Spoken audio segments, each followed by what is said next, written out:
Hello, everyone. Welcome to the Insight Meditation Community of Charlotte. Perhaps we can take a moment to turn on our videos and we can do the Brady Bunch hello, above, below, and side to side to everyone, and perhaps screen over to the second page and see the rest of our comrades here. Hello, everyone. Welcome. Glad we can all be together tonight. My name is Denise Owens, and I'm a Dharma leader in training, and I'll be doing tonight's talk. The title of tonight's talk is a question. Are you safe with me? Well, maybe you're thinking, I thought I was until you asked the question. But if you think you're safe with me, what would lead you to believe that's true? And if you don't think you're safe with me, what would lead you to believe that's true?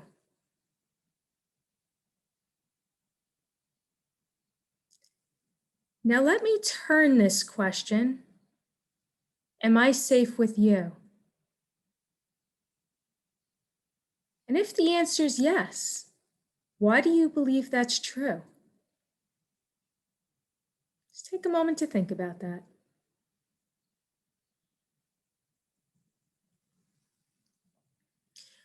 We all want to be free of suffering, and of course, to maximize our happiness. For me, that has a lot to do with safety.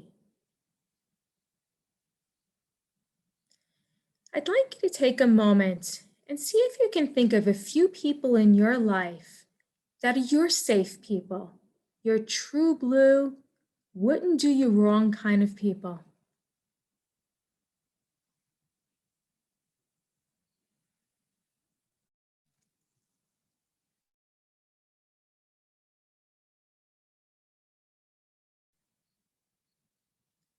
Once you've thought of those folks, can you identify what they all have in common that makes them your safe people?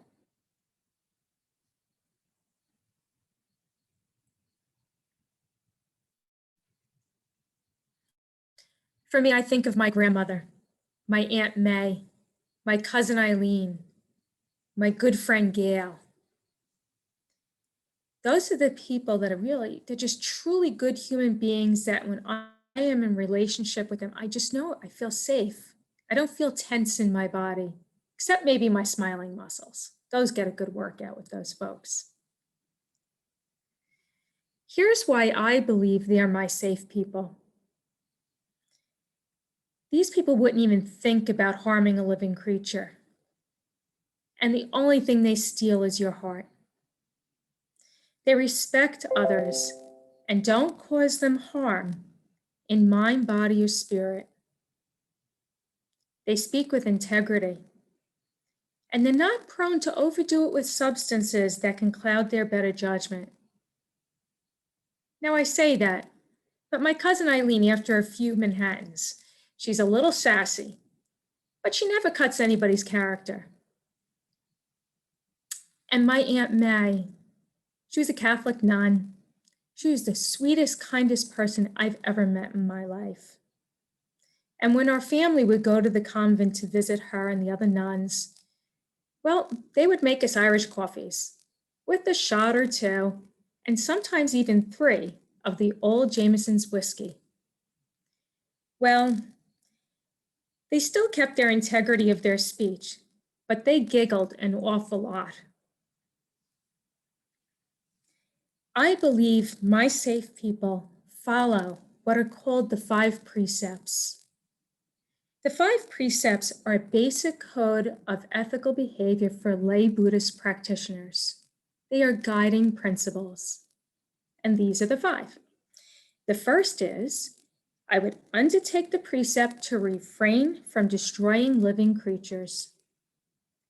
2, I undertake the precept to refrain from taking what is not given. 3, I undertake the precept to refrain from sexual misconduct. 4, I undertake the precept to refrain from incorrect speech. And 5, I undertake the precept to refrain from intoxicating drink and drugs, which might lead to carelessness. These precepts are rooted in right intention. The intention to renounce or abandon greed, promotion of goodwill, and commitment to non-harming. Think of the tremendous gift you give another when they know that you are not inclined to take life. You won't take their things. You won't harm them sexually. You don't use harsh speech against them. And you avoid ingesting things that would alter your better judgment and cause you to mess up your relationship with them. That's why the precepts are called the 5 gifts. In Bhikkhu Bodhi's translation, in the Buddha's words, in the case where a disciple of the noble ones, abandoning the taking of life, abstains from taking life, and in doing so, he gives freedom from danger, freedom from animosity, freedom from oppression for a limitless number of beings. He gains share in limitless freedom, freedom from animosity, and freedom from oppression. The first part of that statement defines the gifts given to others, and the seemingly repeated second half of the phrase is the gift that is received by the giver. This is a win-win proposition. It's freedom for all. We normally take the 5 precepts at the beginning of a retreat, so all others in our presence can feel safe. You can sleep better because you know someone's not going to come in your room or take your things. You'll have no worries about somebody harming you. We are silent on the retreat, so that's really significantly reduces the incorrect speech. However, we can still see eye rolls. We can sense in our own bodies the tension of another, and also any sighs of despair can be heard. 53% of our communication is in body language, so we still have that we would want to mind on retreat. Our retreats are vegetarian and intoxicant-free. Given this safe retreat environment, we can easily and directly experience in meditation the ability to develop concentration awareness when we have this reduction in worries. I, by nature, am a rule follower. I grew up with a strong emphasis on the 10 Commandments, as I'm sure many of you have. To me, the 10 Commandments are the hard and fast rules of what I must and mustn't do, lest eternal damnation. But the precepts are not commandments. I can remember when I first heard them, I thought, ooh, we're getting a little stiff here. To refrain is to stop oneself from acting on an impulse. And when one says, I undertake, it implies one has consciously decided to behave in this way because you naturally see the benefits. The benefits are understood. The precepts are guidelines, flexible enough to leave room for discernment of what is truly beneficial for yourself and for others. They help us to examine our responsibility in our own happiness and not to diminish the happiness of another. The precepts help us to avoid regret. We can simply ask the question, am I decreasing suffering and reducing suffering, or am I increasing suffering or causing suffering? The people on my safe list also grew up with the 10 Commandments. I truly believe that they organically came to behave in a way consistent with the 5 precepts because they naturally saw the benefits. I don't think any of my people even know what the 5 precepts are, but they're doing it. Just like the Buddha said, don't believe him or other teachers. Come and see for yourself. Karma means action. One acts, one gets a result, cause and effect. So acting in accordance with the precepts is the cause, and the contentment is what we get as the effect. So what's the karmic effect if we don't follow the precepts? I'd like to take a look at each. Killing. The moral weight or negative karmic impact of killing is dependent on 4 things, according to the teachings of the Buddha. The object. Think of petty theft versus grand larceny. The motive. Is it driven by greed, hatred, or delusion? Hatred having the highest moral weight and impact. Effort. The more force equals more negative karmic impact and weight. And it's greater karmic weight if it's premeditated. If a person kills, that person reaps the karmic effect of being perceived as dangerous, the subject of animosity, and open to suspicion. The preferred action is a desire for well-being of all sentient beings, respect for life, developing kindness and compassion, remembering that all things love life and all beings fear death. In regards to the second precept, stealing. Taking what is not freely given creates an unbalanced playing field.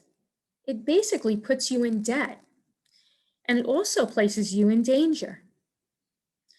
The moral weight here also depends on 4 different things. The value of the object. Oh, I made a mistake before, forgive me. This is where we got the petty theft versus the grand larceny. Moral qualities of the victim. And I've been told that the monastics are of greater moral weight, karmic weight. The subjective state of the thief. Is this premeditated? And motive. Again, is this driven by greed, hatred, or delusion, with the hatred having the highest karmic impact? The third precept is in regards to sexual misconduct. If you engage in sexual misconduct, you'll have the negative karmic impact if it is forced, coercive, a violent union, or exploitive. The effect is it increases separation, lacks connectedness, and harms another. The preferred action is to prevent relations that are harmful to others. Obtain free and willing consent. That may mean listening to someone else's body language. Does the body look like it's freely given? You want to take a look at those signals and see, perhaps it's not. There may be tension or withdrawing, something along those lines. We want to develop purity and fidelity and promote trust. We want to enjoy a mutually pleasant sensation without getting greedy. In regards to the 4th precept about speech, when one engages in incorrect speech, you'll have a negative impact that reduces trust, it separates us, reduces our credibility. Such things as false speech, slanderous speech, harsh speech, and idle chatter. They limit our spiritual growth. It's hard to be relaxed and especially to meditate if you're not telling the truth to yourself or another. Michel Letourneau says, "A murderer will kill you, a thief will steal from you, but you never know where you stand with a liar." The preferred action is wise speech. Let your speech be true, kind, beneficial, and necessary. And the 5th of the precepts, is in regards to intoxicants. When we imbibe or take intoxicants, they cloud us. They prevent us from seeing clearly. We're more likely to make missteps. That can cause harm to our own body or the body of another, and it can harm relationships.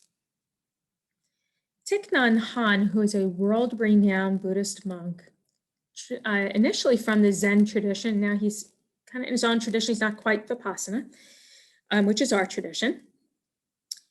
He guides us to mindful consumption, stating, aware of the suffering caused by unmindful consumption, I am committed to cultivating good health, both physical and mental, for myself, my friends, and society.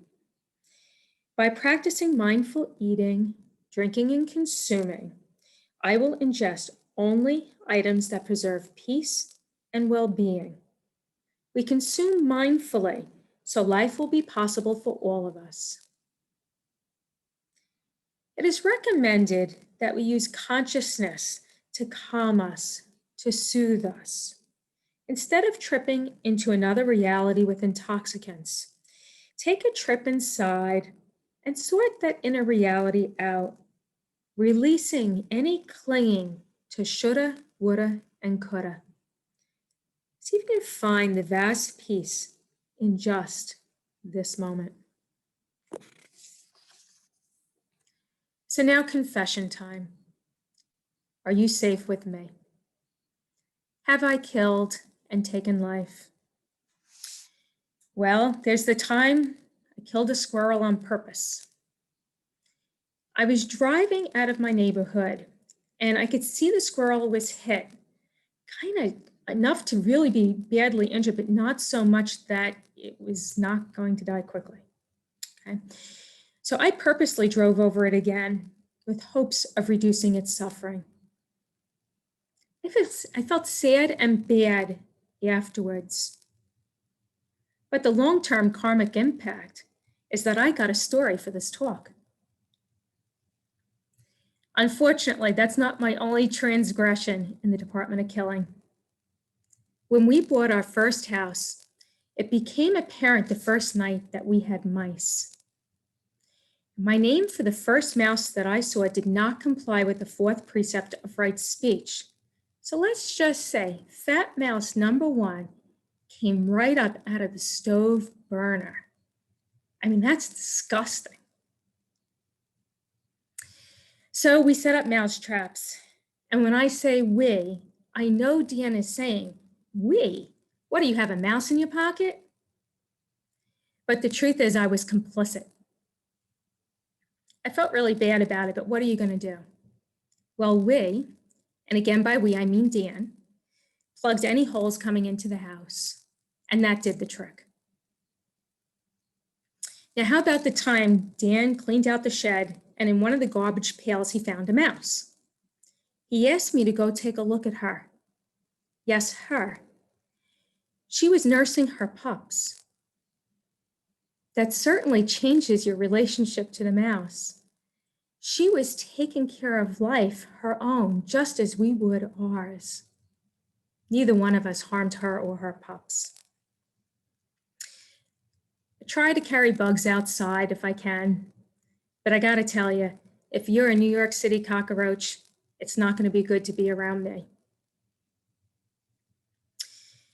I have not taken a human life, but I feared terribly at the beginning of COVID, before we were wearing masks and before we had the clear safety protocols set at the clinic. I was terribly relieved when we cut back by about 90% of our appointments, and so only the critically needed patients. And then we got our clear safety protocols, we got our masks, and we went back to work, and it was a relief to know that I was not going to be the cause of a patient of mine becoming ill or dying because of a virus that I could have spread. I choose to wear the mask because your life and the life of others is not mine to take. Your life is valuable. So now in regards to taking things not freely given or stealing. Thus far in my human career, I have taken pens, fax time, paper. I've taken another's time when I knew it wasn't convenient for them. I've taken another's energy and spirit by spewing whatever was going on with me that was angering me in the moment. I've even taken another's joy out of my own resentment. With the Dharma, I am learning through direct experience. It is more peaceful and I am more balanced when I don't partake in these behaviors. I have come to know that taking what is not freely given is not a good experience for the offender or for the offended, and it doesn't help our relationships going forward. Sexual misconduct. My apologies, but here is where I may go a few minutes long in the talk. When I initially wrote this talk, I simply stated, I can tell you I have not done this. But then I was given feedback that my statement seemed judgmental, and had I never had a thought of sexual misconduct. In pondering this question, I thought of something funny to say. Yeah, Denise, go for the laugh and just move on. But how is that beneficial? I'm working on trying to find my true voice. And if I'm going to say anything worthwhile in this life of mine, let me find the courage here to do it. So, sexual misconduct. I have not engaged in forceful, coercive, or exploitive sexual behaviors. You are very safe with me in this department. You see, I've been on the receiving end, and I know the harm firsthand. And I know here amongst us tonight, I am not alone. 1 in 3 females in their lifetime will be a victim of sexual violence. 1 in 4 males, most often before the age of 10. 40% of homosexual men. 50 to 65% of our transgender and non-binary community. 80% of disabled females. 80% of addicts. How does that sit with us? What does that feel like in our bodies? Is it suffering? Feels like that to me. So just like the karma of killing the squirrel and coming back around, 47 years later, this karma also persists. Am I judgmental about this? Damn straight I am. I'm but a mere babe on this path. And maybe one day I'll have equanimity around this. What does help is to realize that the perpetrators are not awake. They are not aware. They are seeped in their own dysfunction and pain and delusion. They can't see clearly. Forgiveness, as difficult as it is a step towards healing. This is where I find Jack Kornfield's forgiveness meditation helpful. It is, I remember the many ways others have hurt or harmed me, wounded me out of fear, pain, confusion, and anger. I have carried this pain in my heart too long. To the extent that I am ready, I offer them forgiveness. For those who have caused me harm, I offer my forgiveness. I forgive you.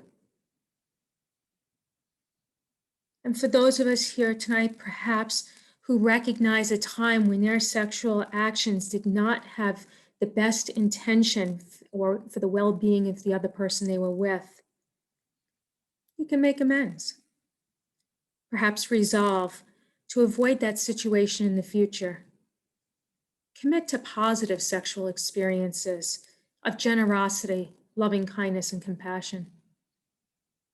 And again, Jack Kornfield's forgiveness meditation is helpful. There are ways I have hurt and harmed others, have betrayed or abandoned them, caused them suffering, knowingly or unknowingly, out of my pain, my fear, my anger or confusion. I ask for your forgiveness. Now let's take a breath in, aware of our entire being, and a slow, easy breath out.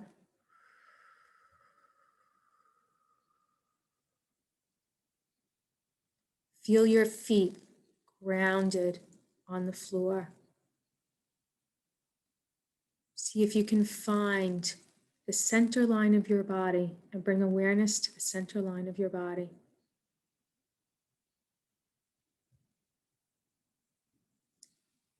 Now let's go on to a precept where I don't reframe well at all, and that's incorrect speech. Yep, I've done it. I've been characterized as having the mouth of a truck driver, and I apologize to any truck drivers here tonight that I am offending. Slanderous speech, I've done it. Idle chatter, I've done it. Harsh speech, I've done it. Again, I am learning through the practice of the Buddha's teachings in the path. This does not serve me or others well. I do suspect if everyone's license plate had a Dharma word on it, I would do much better with incorrect speech. And the fifth precept is in regard to intoxicants. I very rarely drink, and I don't do drugs. I'm what you might call boring. You can count on me to be your safe designated driver. The Buddha asks us to examine, how do you feel before, during, and after an action, a behavior? If you find yourself spending time rationalizing that behavior, something is probably not sitting right with your belief system, with your values, or if you're not at peace or you're not finding happiness. In conclusion, I believe I'm a fairly safe character. I find the precepts point me towards beneficial action. While I have not formally taken the precepts, it is my intention not to kill, not to steal, not to cause sexual harm, and not to get intoxicated. And I'm going to work on wise speech. I will continue to try, and that is my gift to you.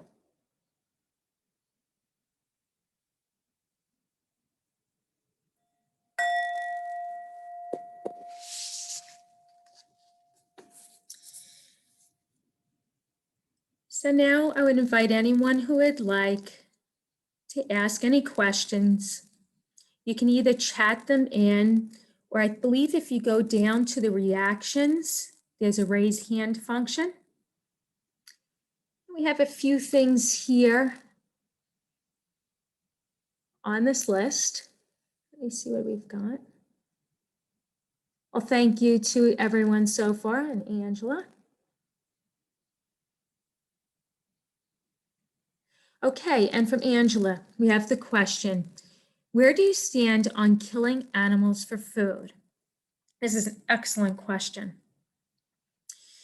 There are different camps, as I understand it, for this issue. When you come down to the Eightfold Path and you come down to right action and even into right livelihood, we are asked not to kill.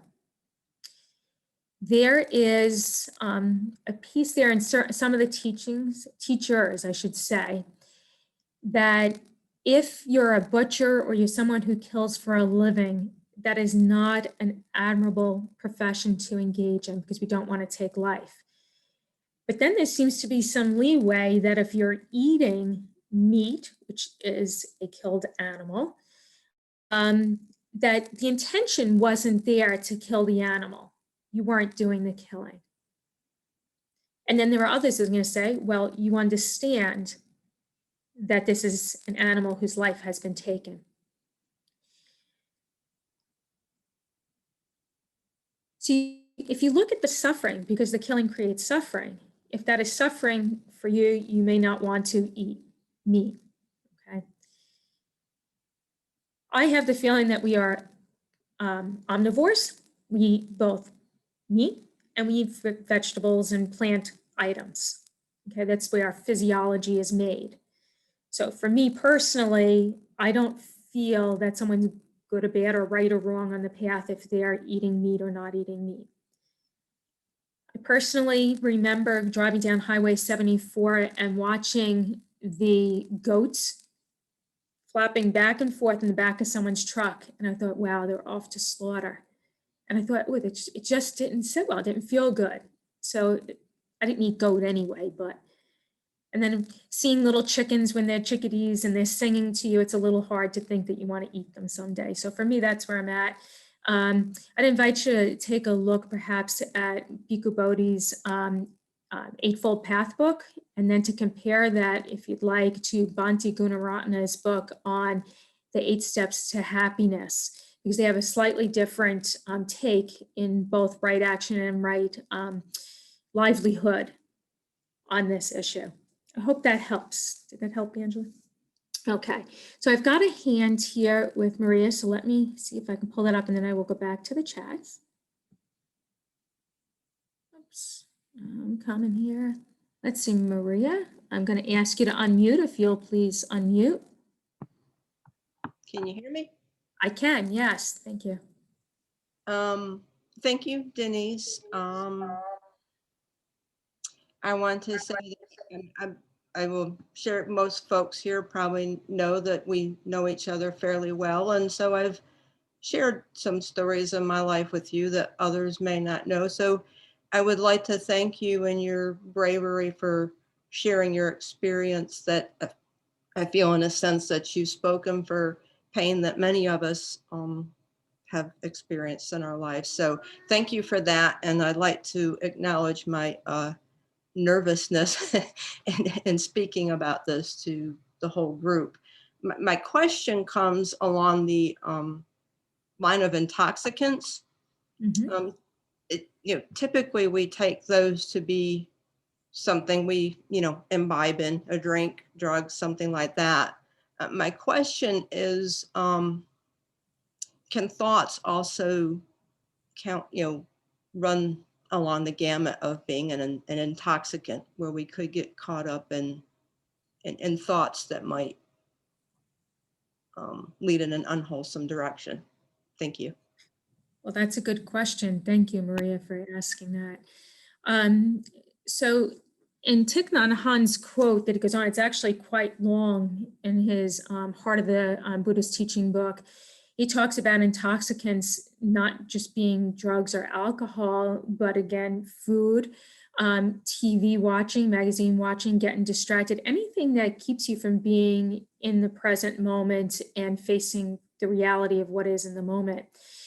So a mind, I would assume a ruminating mind that is going off in thought and maybe even feeding on itself, or it maybe even well entrenched in the ego or selfing, you can see where that's not mindful. So that wouldn't seem like mindful consumption.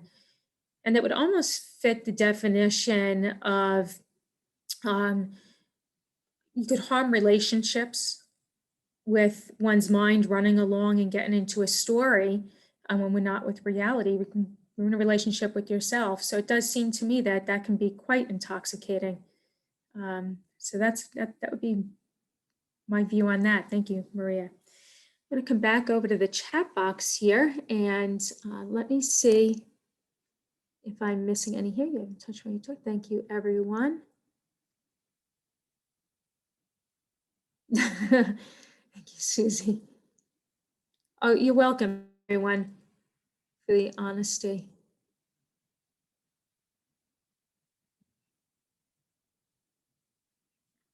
Do you have any other questions? Oh, you're welcome, Wayne. Thank you, everybody. Okay, so maybe what I'll do here is I'll go on to announcements, and if anyone else has a question in the meantime, you're welcome to chat it in or raise your hand. So the announcements we have now is we have a meditation pop-up group that will be taking place in Boyce Park on March 27th at 2 p.m. We have our Spring Beyond the Basics series led by Ward, That will start April 6th, and it'll be every other week on Tuesdays via Zoom until May 18th. All of these things are on the website, www.imccharlotte.org, for details and to register for any of these events. We have the great pleasure, and thank you, Ward, for helping us to make this happen. Philip Moffitt is going to be joining us on our Wednesday night, April 7th. So we'll start at 7 p.m. that night rather than the 7:30 for the talk. So that's very exciting. And also on the good news list, we have David Chernikoff will be our guest leader on Wednesday night, May 19th. Again, I would suspect that would start at 7 for our guest leader. And he'll also be here for a day long on May 22nd. So that's wonderful. We always love having David here. Joy's Book Club will be starting May 6th. I want to get you the title here. I'm so sorry. I know she has the details online. I'm going to look that up and get back to you on that. I'm sorry. Then we have our save the date for the summer residential retreat, St. Francis Springs Prayer Center, August 19th to the 22nd. So that's 3 nights. And we're going to be limiting the number of participants this year to allow for more social distancing. Most likely everybody will be masked unless for some reason there's herd immunity by August.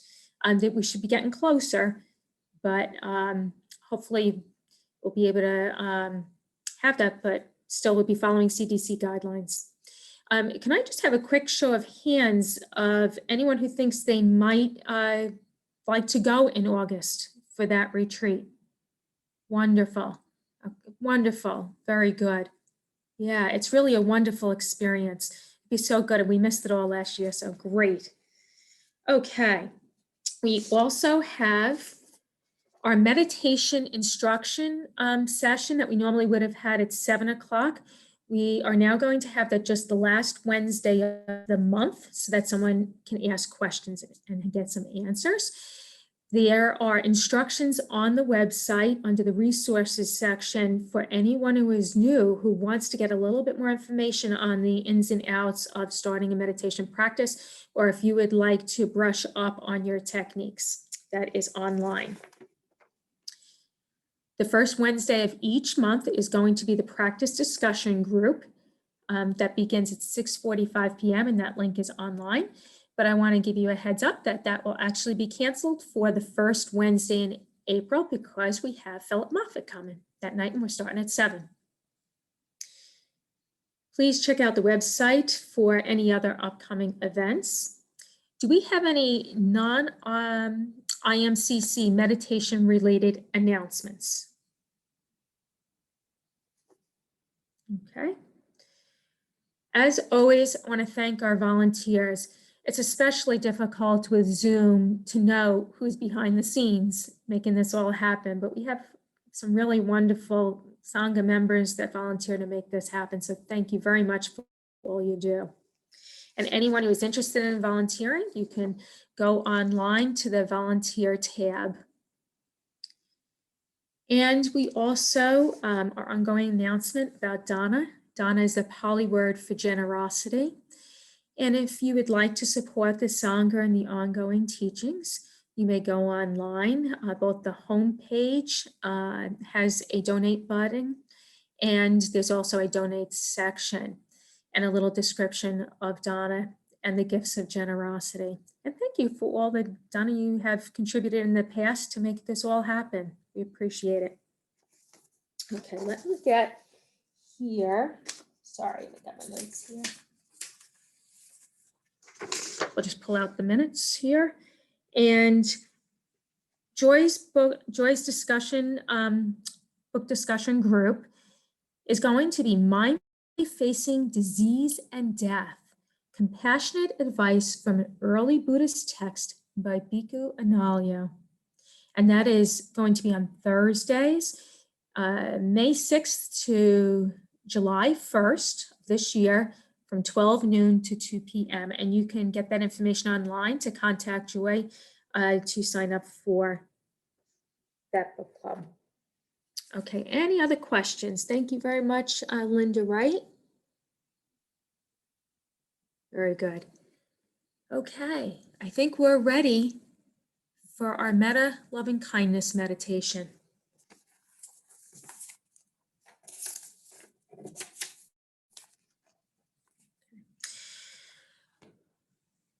So meta is a meditation to bring our awareness to our relationship in sharing loving kindness with others. We start off first with sending loving kindness to ourselves. And then we bring to mind someone that we really care about and want to send or share our loving kindness, our wishes of loving kindness for these folks. And then we send it out to everyone so that we may be an example of loving kindness to improve our society, our communities, our world. So let's start. And if you have a particular practice you like, please feel free to do your practice. But I'm going to state a couple of statements here, and you can just repeat after me silently. Okay? Bringing our attention to ourselves. May I be safe from inner and outer harm.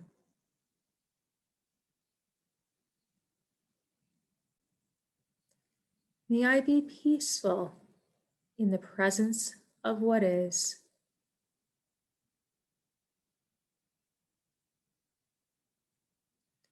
May I be healthy in mind and body.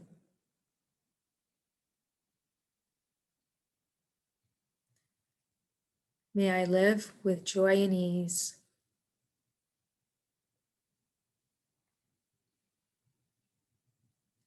Now calling to mind a loved one or a beloved, it could be a person, a friend, a pet. May you be safe from inner and outer harm. May you be peaceful in the presence of what is.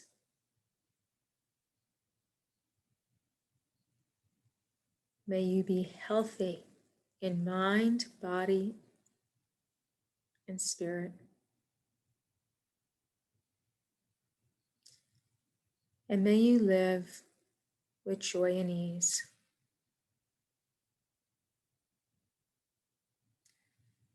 Now extending our loving kindness out to all. May all be safe from inner and outer harm.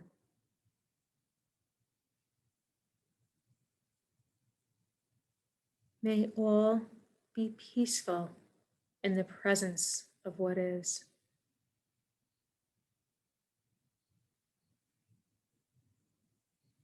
May all be healthy in mind and body.